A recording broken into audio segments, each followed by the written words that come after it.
In this video, we're going to learn how we can open multiple vaults. As you know that I have this vault open, which is called Fahad Study, and here are my folders and notes. Now let's say I want to create another vault called Fahad Personal. All I have to do is just come here and click on open another vault.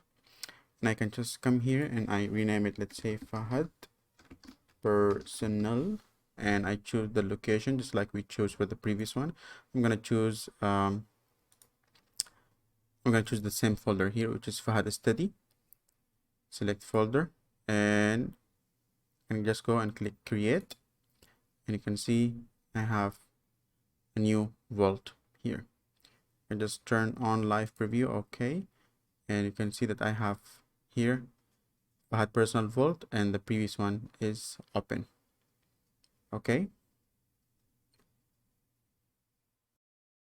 so if you are interested in buying the full course, you'll find two courses in Obsidian on Udemy.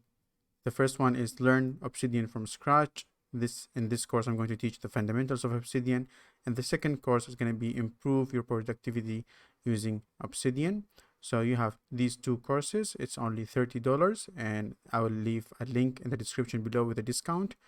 So if you are interested, you can buy the full course in a discount, and I will see you in the next video.